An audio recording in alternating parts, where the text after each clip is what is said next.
It's the TEFL Express podcast, brought to you by TEFL Express, your partner in the world of teaching English as a foreign language. For all the latest and greatest in the world of TEFL training and materials, please visit our website at teflexpress.co.uk. Enjoy the show!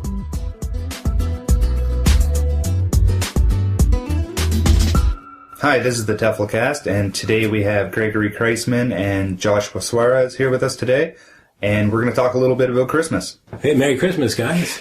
Merry Christmas. So, Josh, you've been on the TEFLCast before. Most recently was when we had our Halloween episode, and we talked a lot about the holiday itself, the festivities, the events, and we also talked a lot about things to do in the classroom. And we're basically going to do that again today. We're just going to talk a little about everything, and this time we have Gregory Kreisman with us as well. So, guys, what sort of things do you think about when you think about Christmas? Greg, what about you? I love Christmas. Growing up, I think of presents. Yeah, that's what I think of. Yeah, so from when I was little, I just wanted, the new toy. I was so excited. I remember, Christmas was the time that, Christmas Eve, maybe I slept an hour, just waiting for, Santa to come. I was so sure, at the same time, a little worried that he might know I was up, so I didn't dare open my eyes, but just that hope, that Christmas day that, all your dreams will come true under that tree. Yeah. Yeah, they didn't often come true. But No. Do you have any memories of them specifically not coming true? Very painful ones. No, I have some, generally they were good. I really like getting the presents. Usually, Santa was pretty nice to me. I was a good boy. I would get almost, one big present that I liked. Right. I always got, very nice presents, very generous presents too. Like, older and thinking back, I don't know where my parents came up with the money for a lot of those things. And, obviously they must have planned throughout the year, which is something I could never do. But I think they obviously planned and bought throughout the year to make sure me and my sister always had a good Christmas. But there was one Christmas, just that you mentioned that I can recall, that I almost cried on Christmas morning. I was so excited. Basically, I think I was 16, if I remember right, or I was 15, turning 16 soon. Yeah. And in Canada, you get your driver's license when you're 16. Sure. And at the same time you stopped believing in Santa? Oh, no. I still believed in Santa this year. Yeah, I believed in Santa for a while. Yeah. But basically, I hounded, my parents because they asked me. They said, well, what do you want for Christmas?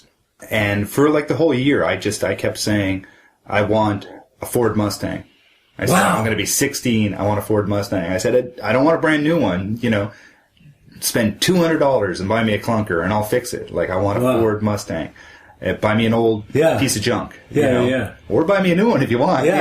Just a kid, right? Like, I'm just 16. Saying, Geez, yeah. I'm saying, but if you just get me a Ford Mustang, that'd be incredible. And I did this for like a whole year. And then, might have got a couple of months before Christmas.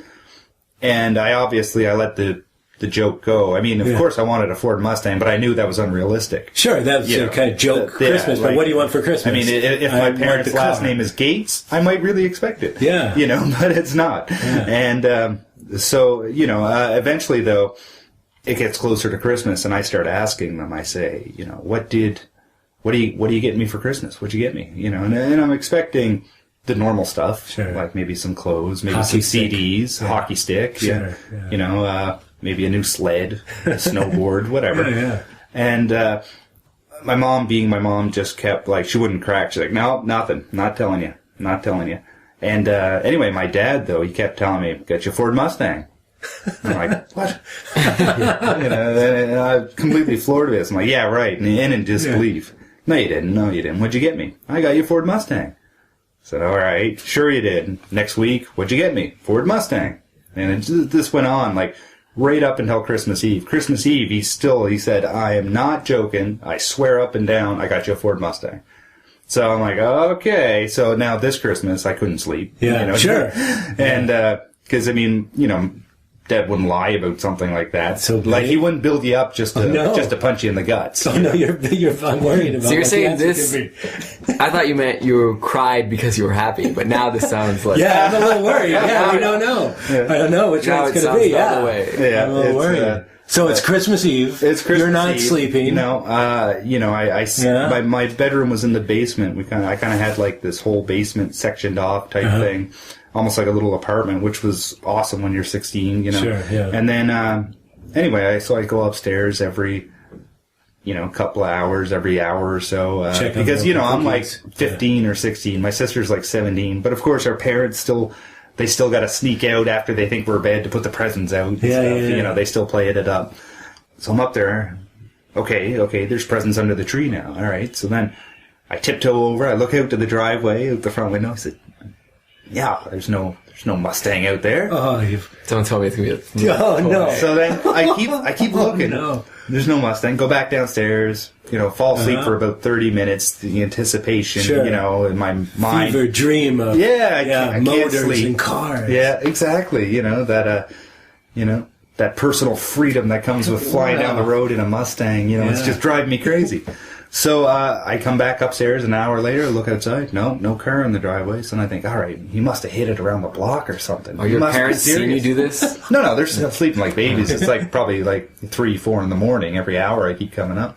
So then eventually I fall asleep maybe for about 2 hours. I go upstairs at 6 a.m. I wake him up. I'm like, let's open the presents, In the back of my mind, hoping to see my dad go, oh, I'm going out for coffees and comes back from around the corner. And he does. He goes out for coffees. And I'm like, this is it. He really got me the Mustang. He's coming back. And then he comes back. Big old cups of coffee for them. Extra larges for Christmas morning. A couple of large hot chocolates for me and my sister. I run to the window. I look out. There's no Mustang out there. Oh, no. So I'm like, all right. He said he got me a Mustang. I didn't expect him to, but he said he did. So what's going on? Gives me a present. First one. I open it up. It's a dinky, a little tiny, 2-inch long toy Mustang. Yeah. Oh. At first, I thought he got it, but then it started going the other way.